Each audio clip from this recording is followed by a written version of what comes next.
If you want to know the story of sports performance and why it exists today and everything leading up to where the company is as a family, as a team, as a community, you have to tune into this episode. Hi, everyone. Welcome back to the Sports Performance Podcast. We have a very special guest, the queen, the almighty Stephanie Garcia. Welcome to the podcast. He peer pressured me into this. If you want to know the story of sports performance and why it exists today and everything leading up to where the company is as a family, as a team, as a community, you have to tune into this episode. All right. So we want to talk about what is it that made us start sports performance. So the first question, I have a couple questions I wanted to cover, and we wanted to share with the world what is it that made us do this, where's it at today, and then where's it going? And I wanted to cover all this across a couple different questions. So the first question is, why did we start sports performance? What would you say? So he's acting very humble because this was not my idea. This was all Chris's idea. But no, you had a very unique background in sports physical therapy, and you had an amazing couple years of opportunities that not a lot of physical therapists get. Mm-hmm. And I think it really exposed you to be a little bit more autonomous than the normal physical therapist, without a physician overseeing every single step of the way. And he had that opportunity working at the Olympic Training Center, mm-hmm. Which was a really, really cool opportunity where he got to be part of this really multifaceted, multidisciplinary team, and he got to learn from so many individuals, and people just wore so many different hats, and he was able to kind of learn how to wear all kinds of different hats to treat athletes. Yeah, I think to summarize it, I would say my vision and my goal was that I think people deserved better. Mm-hmm. I think they deserved more. Yeah. You wanted to bring that to the community. Yeah, and I'm from San Diego. I'm from a very, very small town, San Isidro, right on the border of U.S. Mexico. And I have had very fortunate times where people have brought me up and they have mentored me. And I know what that feels like to have something that I didn't know exist. And when I had a skill set, what Dr. Steph said was that, I worked in professional settings, and I really I learned a lot of valuable skill sets that maybe not a lot of people get opportunities to. You get to work, every day with an athlete, 7 days a week, multiple times a day. And because of that, that you can actually get better outcomes. And so when I learned from physicians and chiropractors and massage therapists and physical therapists, and they all put it together, it was so cool to watch, and people would get so much faster. And when we decided for our family that opportunity was no longer what was the best for our family, and we wanted to stop traveling, we wanted to establish ourselves, our next goal was, well, how do we provide this level of service, this level of passion and love for the community? And I think we just saw an untapped opportunity for us to be able to deliver that. And being from San Diego, I was like, I think these people deserve it. It was like a thing for me. So I think to answer that why, I think we had a very unique skill set. And I think that the community deserved it. And it was very hard, didn't exist at the time. That was Correct. The scariest part. It didn't exist. This was it was early years of the state of California had just... Oh, that's right. Right? Yeah. It had just allowed direct access. It was very new. Right. So up until 2000 and... Sure. Whenever, I think it was 16, that the law changed, mm-hmm. that it used to be that physical therapists needed a referral from a mm-hmm. physician to come see a physical therapist and get mm-hmm. treatment, mm-hmm. and the law changed. Mm-hmm. And because of that, mm-hmm. we had this amazing door wide, mm-hmm. blown open, that mm-hmm. we were able to now see the public directly. Right. And I think that was the big catalyst that opened up the world of opportunity. Yeah, and I think that so we were there from the beginning. Yeah, no, absolutely. And I think that ultimately this is before Instagram and before YouTube was a real big thing. Yeah. And people didn't know that you had other options and that you didn't have to be steered in one direction. I think that the people we serve, the people we love, they're very informed, they're analytic, they love like knowing their options. And I know that because we're that same way. And we love servicing people who really want, they want to take care of themselves. They want to take their health to another level, or be proactive about and be it. very, very proactive. And so our skill set allowed us to offer that to the public. And I think that with this change in like social media and all this other stuff, I remember I had an Instagram account. We had just started it, and I hated social media. If there's a fun fact that you can take with you. I hated social media. Like I didn't even have it. It never existed. You didn't have Facebook. You didn't have Instagram. You were so against getting an account. So we started an Instagram account, and Instagram didn't even allow videos. It was just photos. Right. And I think you'd only do like 5 or 6 hashtags. And there was no locations, no location services, no stories, no nothing. So for us, it was like, we don't even know what we're about to do here. We just like started something, and people ask us why. And at every step, would we have done anything differently? I don't know. Because we were only been working with what we have and what we know at the time. And so it purely came from like love and passion. If I can tell you one thing, that this whole process, this whole ride on people that we serve, it's like, well, I guess we're gonna do that today, like social media change today or whatever it is. And so that's been the cool part about the ride. So why did we do it? Because there was an opportunity to service the community at a higher level, at a different opportunity with more options. And that for us was the game-changing opportunity to be able to do that. And that's why we decided to do that, because for us, it felt right. Everything kind of just worked in that direction. So that's why. All right, so number 2, my second question is, how did SP, it kind of goes with the question that we did, but how did we start? How would you say? Besides the back of a car. Like what I mean by that is... how do we start? Messy. Yeah, for sure. There was nothing beautiful or pristine. It was a folding treatment table in the back of a car. Chris had to upgrade his like little car to get a pilot that was big enough to fit a folding table in the back of it. Yeah, because their car wasn't big enough to hold the treatment table. Right. I had a 1994 Toyota Camry that she made me get rid of. I hated that car. So I was like, it doesn't cost anything. Anyways, so we bought a pilot, and we put it in the back of the car, and we bought that treatment table and a bottle of lotion, and we literally said like, well, what's next? So we went to we had been into CrossFit ourselves. Like that was at that time, and still is, but that was our workout of choice. Sure. And so we had a good relationship with our CrossFit gym, a couple of local CrossFit gyms in the area, a couple of gyms in general.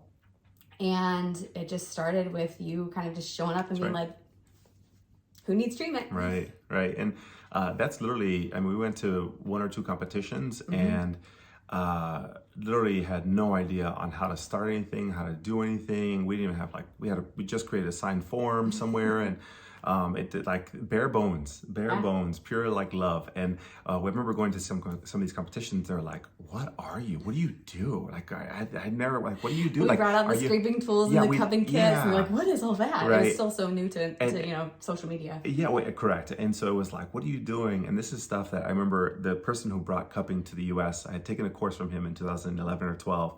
And it was so new, and only this is when Michael Phelps went to the Olympics. I was just going to say, Michael Phelps made it really popular because he showed up at the Olympics with all those cupping marks on his back. Yeah, so that's what got it started. No one had heard about it before. That's right. I remember taking that course that same year. And so when we opened this in 2014, we started bringing it to the public, and they're like, "What is this?" And they're like, "Well, are you a massage therapist? Are you a physical therapist? Are you a personal trainer? Are you a chiropractor? And like, what do you do?" And we're like, I don't know. Let me just show you, right? So it was never like tied to one thing. And if I can take one thing from professional sports, is that athletes don't really care about titles or anything. They really care about solutions and the relationship that you build with them. Just fix me. Just fix me, and then can you treat me like a good human? Yes. Like, can you treat me like a person, like with manners and respect and professional courtesy? And that's really what like helped us separate ourselves from so many people, was not necessarily like our treatment techniques. I think that like we didn't know what we were doing, so it was very organic. Well, and I think you also because of your unique background, you understood the urgency to get back to sport quickly. And we're not going to tell you don't do anything for 6 weeks. It's okay, you can't do this, so there's these other things that you can do, and you were big on modifying the workouts and modifying the way they were preparing for their competition so that they could continue to work on. Fair. I guess you really forget about that. But yeah, I think that what people really wanted, and if you're a listener, you've been listening to our podcast, you're a client, you're a team member, whoever you are listening to this, I think that like helps resonate with like, well, maybe they do that for me. Maybe that's why I keep going back, or that's why I've loved this group, is because they never tell me to stop. They've just told me to maybe don't do this for 1 week, but adapt it and do this. And I think you're right. I guess never thought about that. But in the professional world, it's not like they're not playing. They're playing with modifications. They're like, you can only play 12 minutes and you can only go, you no contact for this much or whatever it is. And so I think, yeah, you're right. I think that's what we did. So people liked that portion of it, and that was new. That was relatively new. So we're just right out of like Michael Phelps Olympics timeline, and just new to the community. We started bringing out some of those things. We literally just went to different events and different businesses and said like, can we help? I think I remember this. And so at the time, we've also never really talked about this either, is that I was also helping teach and help develop the curriculum for the Doctor of Physical Therapy program at San Diego, while also doing San Diego State. And so we helped do that at the same time while developing sports performance, but also being a lot of sleepless nights. Yeah. And we were also, I was traveling internationally with athletes. So I was trying to balance all of them out. And so how we started was messy. I would agree with that. Providing really amazing service, but just treating you like an athlete, like a person, and providing you options on like modifications, and never telling you to stop working out. And yes, it was about the cupping and the scraping and all that, but really people didn't care about that. That's what I realized. People just wanted answers, and they wanted good service and being told what's next. And then what do I need to do to continue on this path? I think that's what people wanted.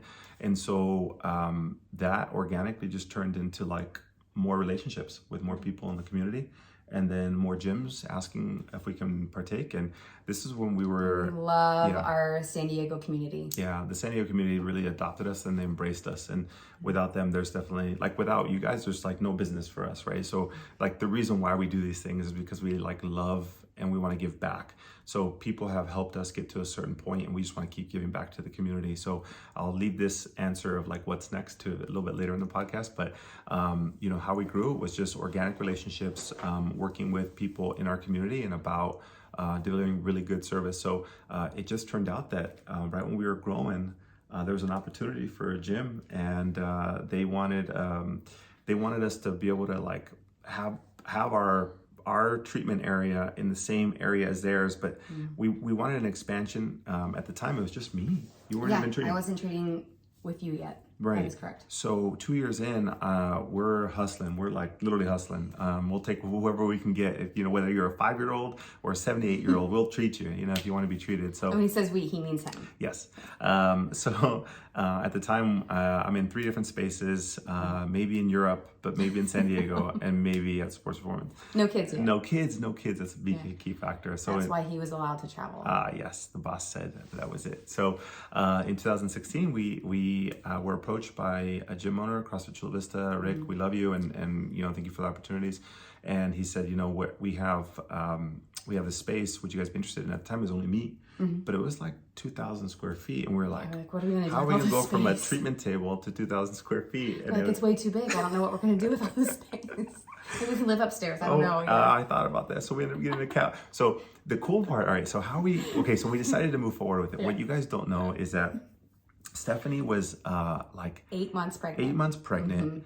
And the gym owner comes to us and said, hey, are you interested? Like, we can do this, but you have to get the space the next couple weeks.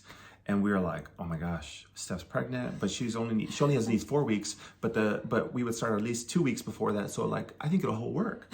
It'll like to work out where we just gain the lease, and then like 2 weeks later we have the baby, and it's gonna be beautiful. It'll be perfect time. It'll be fine. That never worked out. And just like our business, it's been messy. It's just been like, all right, we'll just go with it. So baby came 2 weeks early. 2 weeks early. 2 weeks early. Right. Yeah.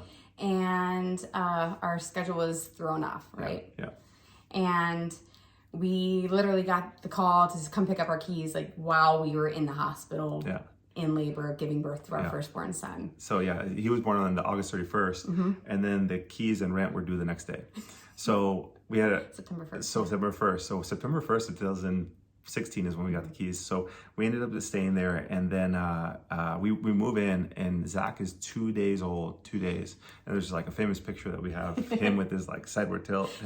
Like if you're watching on YouTube, like his head was tilted so far, it was like almost 90 degrees. We were new parents. You can't like blame us, like prove us wrong. We were new, right? We didn't know what we were doing. So we move in, and 2 days after he's born, we're starting renovations like full time with him there. So Steph and Zach, such a trooper. yeah, they would come, and we had no idea, we had no budget, we had no money, and we literally like did this with like just sweat. So we put in a lot of time into renovating it with whatever we had, and we just did it. We did enough to get started. I remember there's a client by the name of Lisa. She's very famous in my head in that she showed me what people value and how we support them. Because I remember I was renovating that day, and it was probably middle September, and I'm so sweaty, and I am literally like peeling the floors up and painting. And she calls me and she says, "Hey Chris, my back and hip hurt. I can't even walk." And I was like, "I can't even treat today because I'm renovating." She goes, "I'll take whatever you can get." I was like, "Can you be here in like a half hour?" But I'm like super sweaty, and my treatment table's in the pilot. Like, could you come? And she's like, "I'll just take it." So I literally moved all the trash out of the floor. It was a mess, super dusty. I went and washed my hands, changed shirts, and I literally set the table up for her right in the middle of the mess. And she was so grateful.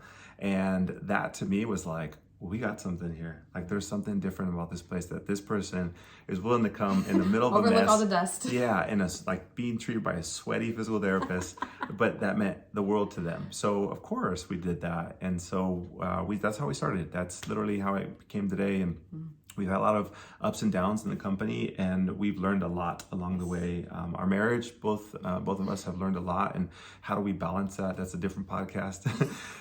But just know that like so to some people this looks easy, and it is not by any means. I can say that it's the most rewarding thing on the planet. And why we did it? Because it was right. And number two, how did we do it? Messy. We just made it work, and it has been ups and downs, but that line, that slope is positive. Like, it's meant the world to us, and it's helped us as partners, and it's brought so much to us to be able to bring value to our community, jobs, to have an amazing team, to have a community of clients over many years.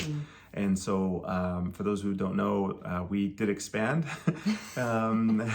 against our plan, our route, our initial plan. It's funny because throughout this whole process, so I'm going to get a little deep here. Sometimes in life things just happen, For sure. right? And you feel like it's for sure the path that you were supposed to be on. Like, this is my destiny. This is where I'm supposed to be in life. And for all the big things that have happened with sports performance, we never sought out any of them. Very fortunate. Opportunities just kind of were there, and it just kind of seemed like no-brainers, and we would just kind of take that leap of faith and just be like, okay, this is where we're supposed to be. It's kind of too good to be true, and we would take the opportunity. So when location number 2 just kind of fell into our lap, For sure. we're like, well, I don't know if we're ready for this, but Yeah, let's do it. let's go.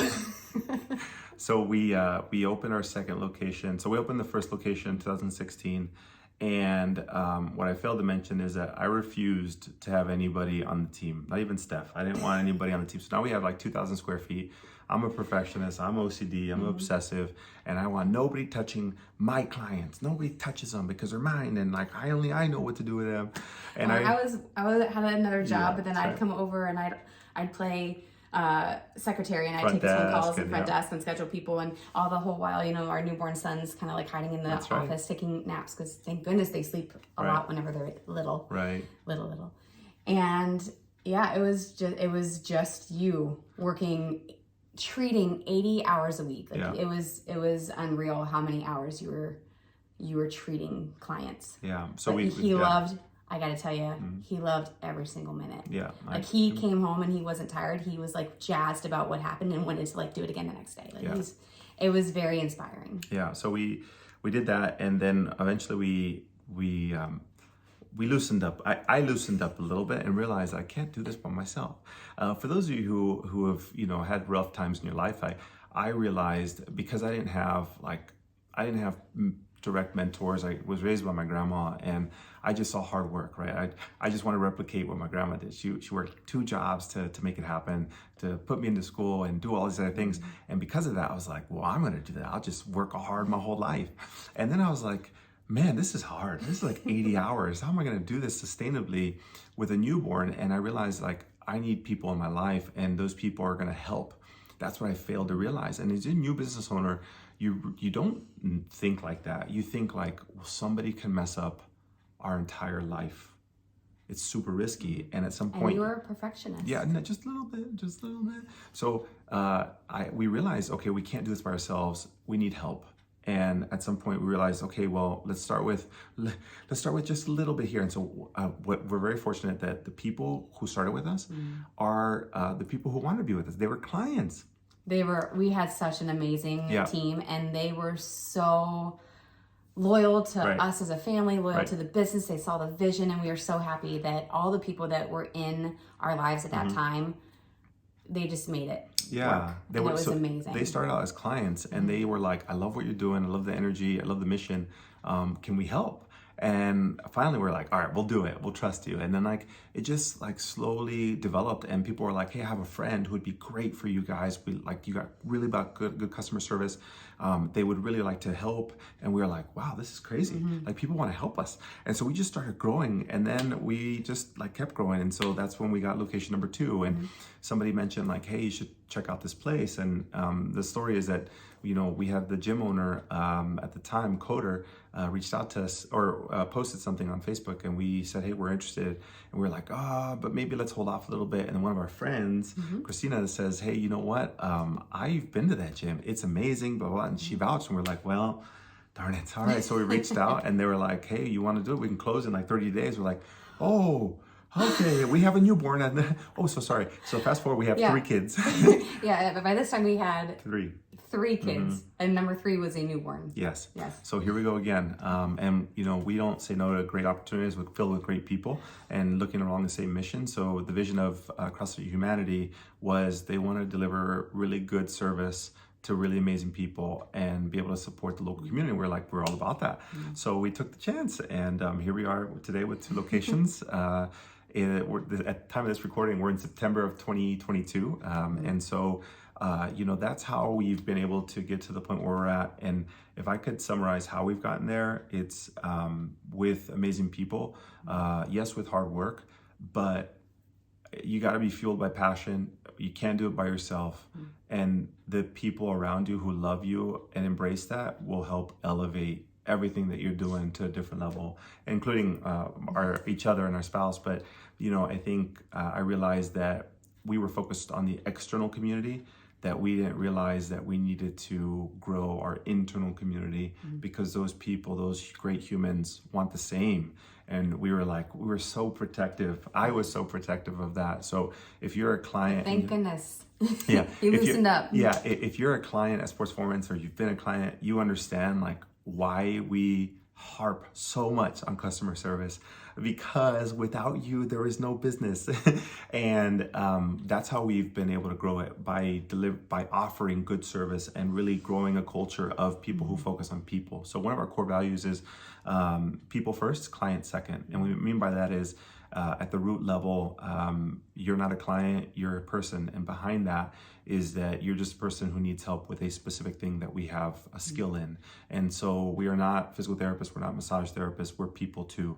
And that's how we've been able to get to the point where we're at. And all right, so number 1 was why. Number 2 was how. Number 3, what has been your best or favorite part, or the thing you've loved the most along this journey, helping all these individuals, both internally and externally? What's been your favorite part? What do you think? This is gonna sound really cliche, but the people. Tell me more. I am from a really small town in Ohio. That's right. And I really, really value a small community. I really love going to the grocery store and running into people you know. For sure. And for me, we have created this amazing community of clients and clinicians and coworkers and just people in our lives that just make everything run really well. And there's never a day where I walk into sports performance and it's like a cloud of bad energy. Like Right. it is literally always uplifting energy. Mm-hmm. And I think the community and the people obviously are what make that so amazing. And I love to walk into the clinic and immediately get hit with positive energy. And that is 100% from our clients and our coworkers, our team that have built that. Yeah, that's very much a Steph answer. She like loves people. If you've ever seen her in the clinic or anywhere else, it's like ball of energy. It's all about people. If I'd say there's one thing I loved is, and I'll sum it with one word, and that's growth, but not growth of the company. And I think there's many facets in here, but I'm obsessed with growth. I'm obsessed with it. My wife is laughing at me because I literally am obsessed with it at every aspect. She's like, "Can you shut up, please?" So, I think I love. There's a story at Sports Performance of somebody named Mary, and Mary was, I think, in her 60s at the time, and she came to Sports Performance, and she had a broken kneecap. And when you walk like this, or when you have this injury, you can only be in a straight leg brace for 6 weeks. Mm-hmm.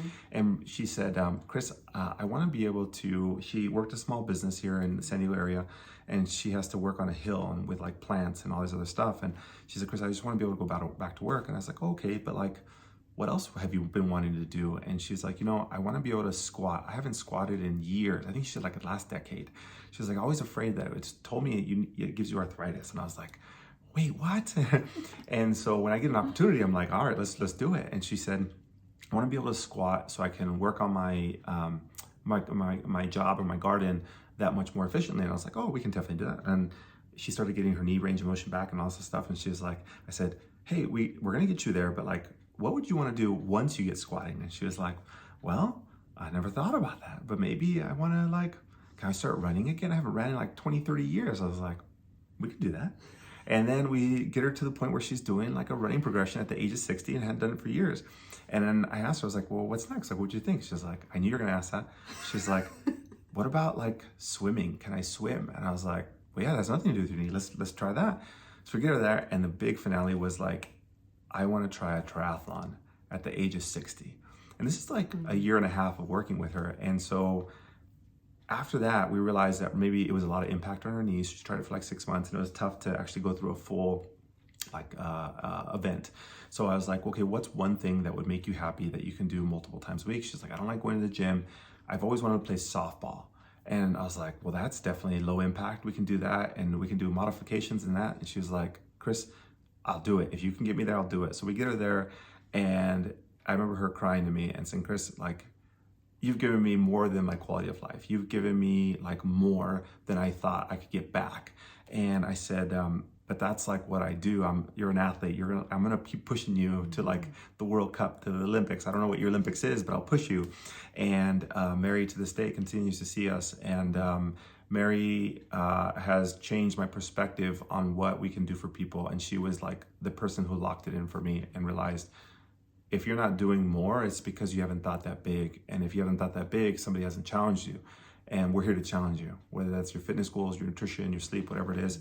And so that's like the external. Like, I love getting clients to that point. And internally for our team, I will push you. Any team members listening to this, I will push you, because there's more to conquer. There's more triathlons, there's more Olympics. And so I push our team to do more, to want more for the people that we serve. And I love to see their growth. Some team members have been with me for a long period of time. Some have helped us grow to different phases. And I will push until there's no pushing possible. And so I love the growth internally of our team. And then just watching our family grow along with that, while both components grow, it's amazing. You get this, like, it all kind of builds upon each other. So my favorite thing that I've loved is watching our clients grow to something bigger and better that they never thought was possible. Watching our team grow internally, when they're like, Chris, I bought my first car, or I bought my like this, or like I finally found a partner, or I'm having a baby. Like, I just love that aspect. So growth has been my absolute favorite. And by nature, we've grown to 2 locations. So we'll go on to question number 4. What is next? If you were to say, Chris, in 2014, we were in South Carolina. We had this conversation in the car about to hit an airplane, and I said, we're going to start a company. And if you said, Chris, what would you have thought about the company then and like where it can be today? I was like, there's no way possible, because I only want it to be just me, no team members, just a really good like ball of clients. And I never would have thought, I don't know if we would have thought we had 3 kids, but here we are, 2 locations. What would you say is next? I would say we're here to conquer the planet. Like, complete opposite. We're here to conquer the planet. Would you agree? Like, that is what you keep saying. Okay, so Stephanie. No, we want to reach more people. Yeah, 100%. And I think we have this great opportunity to reach more people. Yeah. No, you're 100% right that what we have is very unique, and it's an opportunity that, if unexposed, I think like goes to waste. It's not like, think about like if Amazon or Apple said, we're not going to build that iPhone. We're not going to do that. And we're super small, right? We're a small local business, 2 very passionate people with like, we have 15 team members at the moment who are just like equally passionate. They love what they do. And like, why not tap into that? So I think for us, we're just riding the wave. We're really, truly riding the wave. What's next? We want to help more people.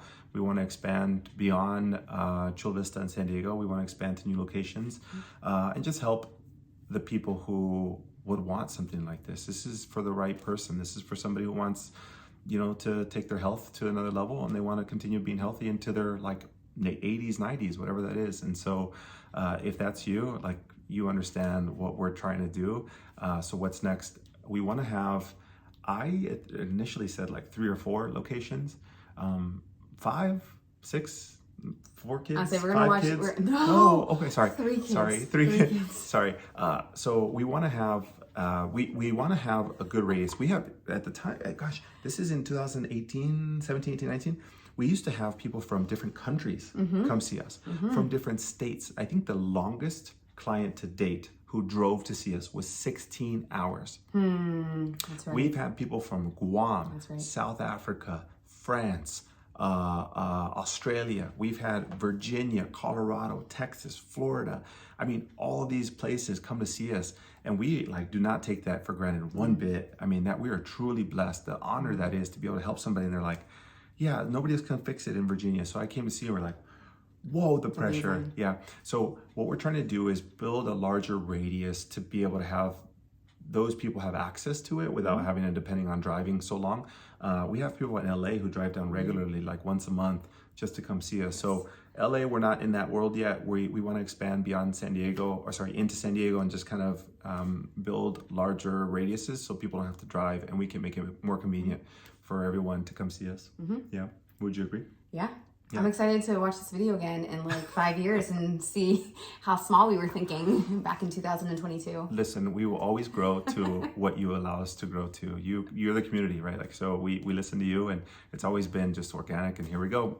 So whatever you guys ask, we'll try our best to get there. So what's next? So the last question is, what would we say to future clients about how we can help them? What would you say to that? Future clients, and if you're like ever thinking about us, so like if you have somebody you're always wanted to come see us, or you know that somebody can benefit from our services, and maybe they're not, they don't know how we can help them, what would you say to that person? Don't be afraid to take the leap. We will push you to maybe a level that you didn't think you could accomplish. Don't be scared. Don't be scared. It's like for the greater good. It's really like we only push people who want to be pushed, but we will gently urge you. Maybe you come see us for knee pain, right? And you're like, hey, I have knee pain, but then we'll push you. Like the real root of it is because maybe you're not sleeping enough, and that's why you have aches and pains. We're gonna push you to sleep better. Or maybe your nutrition, or it's never about weight loss. It's about your health and your fitness. And get ready to be enveloped into a new family. Like, we will be your best friend, and we will make you our best friend. We love hugs. We love But in all seriousness, when you come to sports performance, we do try our best to make you immediate family. Agreed. And so don't be put off by that. Yeah. That would be my best advice for future clients. Yeah, it's just... You will not get rid of us, and you will continue to get emails from us because we will update you with our lives and update you with what's going on, because there's a lot to talk about, and we like to tell our family. So don't be scared. I think what she's saying is don't be scared. We just love a lot. We embrace a lot, and we email a lot. That's what she's saying. No, so, but okay. So if I would say, you know, what is there to look forward to, and why would people be reserved? I think it's the unknown, and that's very normal. Like if you're changing, like I wouldn't change my barber, or I wouldn't change like your hairstylist or whatever it is. Like people don't like change, and this is something new. And I think for a lot of people, like what sets us apart, it's just the people in our business and our family. And believe me, we love and embrace those who come into our world. So you're entering a family, which is what Steph is saying. We are internally a family at Sports Performance. We're locally owned. We're family owned. We pride ourselves on good customer service. And for us, that is what will continue to separate us from any other company, any other, like, I don't even know if the word exists, competitors. But for us, it's like, what makes us different? Like, we listen to you, we love you, we'll embrace you, we want more for you. And when we say we push you, it's because we have pushed people for 8 years up to now, and we know that people love it. They just didn't know it existed. And so we've had stories like Mary, or people who come in and they want to get, you know, their hip fixed, but they come out healthier. They're sleeping more, they're exercising more, they're modifying, they're adding more days of exercise. And if that is something you want, you've always been looking for, and you're tired of your physician telling you don't exercise, don't do this, we're not the family of don'ts. We're more a family of like when. So if you're like, hey, can I run a marathon? When are you looking at? So it's never don't, it's always when. And we're different because we absolutely care about you. We care about people, and that is who we are as a company. And we really pride ourselves on that, and it's our core value. And we're about growth, we're about people, and whatever happens to our company moving forward, and our team knows this, that we'll embrace it. We'll embrace it just like we're going to embrace you as a client when you come in. So I hope that helps. A lot of listeners have been asking about what is our story and how we do it, and why we embrace this chaos that we call a company and family.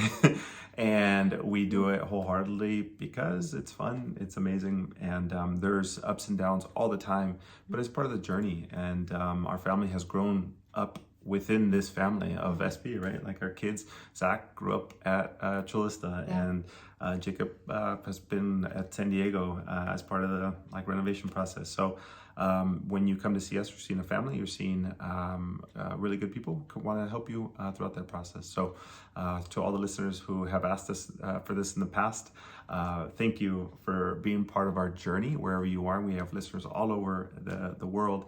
Thank you for being part of our journey.